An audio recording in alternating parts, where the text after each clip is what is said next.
In this lesson, we shall talk about the integration of sine and cosine functions.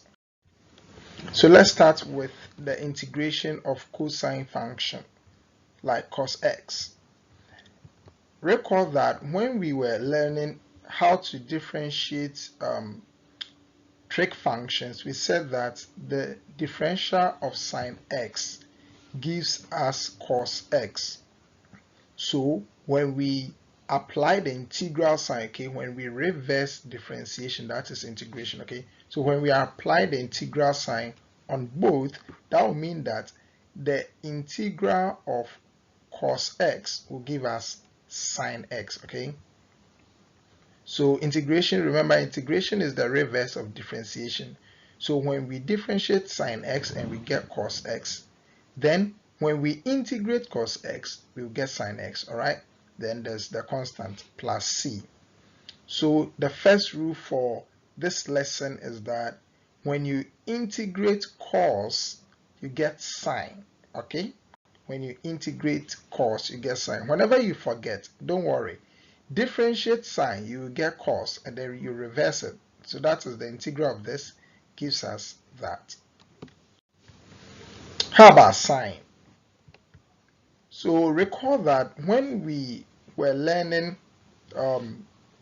trig functions, we differentiated cosine and we got negative sine, okay? When we differentiate cosine, we get negative sine. So when we apply integration on this and that, the integral of negative sine x will be equal to cos x, okay? But we will put the negative out, all right? So we put that one out. Then we divide through by -1.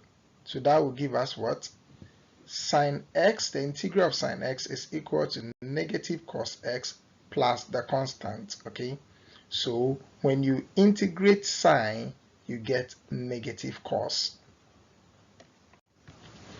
How about when you have cos ax plus b? Okay, so this could be an example is find the integral of cos, let's say 2x plus 3, okay?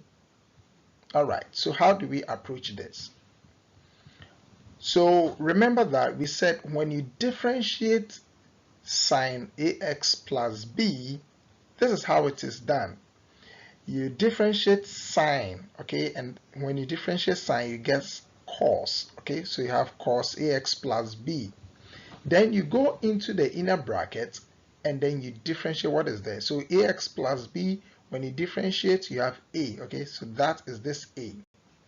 Now we want to reverse the process, so we will apply the integral sign on both, okay. So this is what we get. We integrate this part and we integrate that part.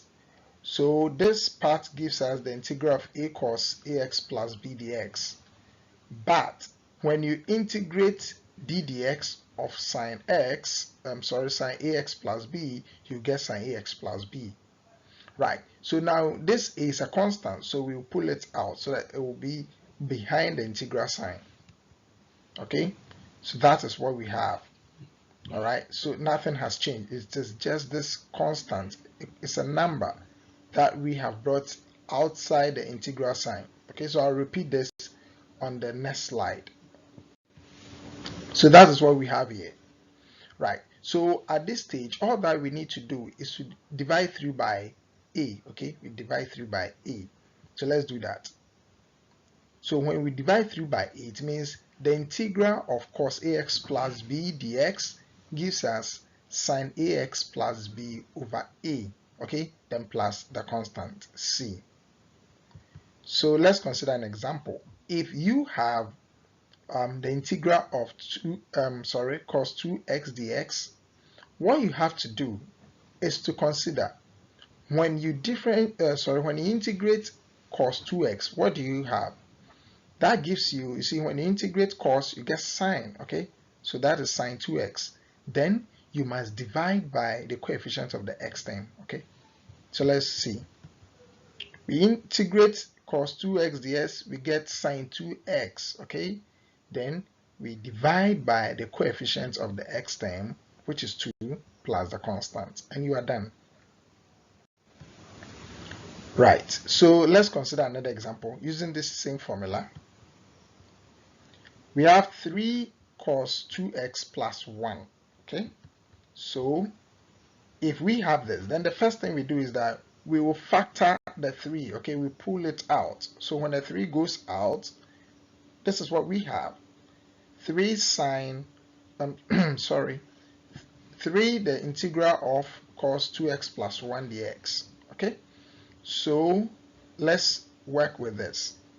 Now, when you integrate cos 2x plus 1, what you have is sine 2x plus 1, all right? Because the integral of cos is sine, right? Then we divide by the coefficient of the x term, okay?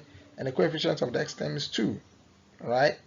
But remember that we have a 3 here, so times 3. And this will give us 3 sine 2x plus 1 all over 2 plus the constant c. Don't forget this constant. It is really, really, really important because this is not a definite integral. This is an indefinite integral. Hence, it must come with the constant c, which could be any number. All right. Now let's talk about how to integrate sine ax plus b. So let's start from differentiation. When you differentiate cos ax plus b, remember the differential of cos is negative sine. Okay, the differential of cos is negative sine ax plus b. Then you go inside the bracket to differentiate. And when you differentiate ax plus b, your answer is a. Okay, so this negative is coming because when you differentiate cos, you get negative sine. Right. So what we are about to do is to apply integration on both sides of the equation. Okay, so let's do that. So we will integrate this and we integrate that. But the integral of d dx gives us cos ax plus b. Okay, that's what we have.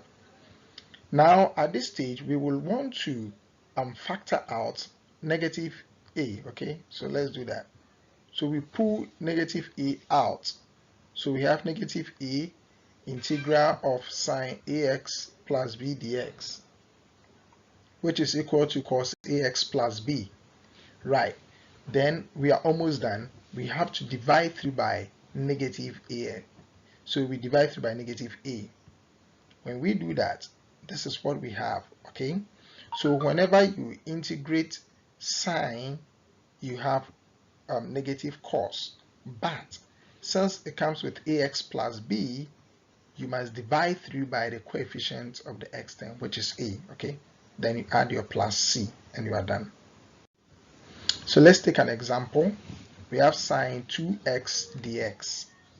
All right, so when you integrate sine 2x dx, remember the integral of sine gives us negative cos. Okay, so 2x will come. Then you divide through by the coefficient of the x term, which is 2. Okay, then you bring your constant plus c and you are done. All right, unless there is a simplification to be done. Other than that, you are done. Another example, we have the integral of 5 sine 2 minus 3x dx. Right, so the first thing you will want to do is to pull this 5 out. Okay, so this is what we have. Right, so when you integrate sine, you know you should have negative cos. Okay, so negative cos, this whole thing. But remember that 5 is there, so it's multiplying. Then you divide through by the coefficient of the x term, and that is negative 3. Please don't write 3. You could see negative, so just write negative 3. Right, so the negative here and the negative there will become positive. All right, so that will become positive. So this is what you get when you integrate 5 sine 2 minus 3x dx. You should get 5 cos 2 minus 3x all over 3 plus c.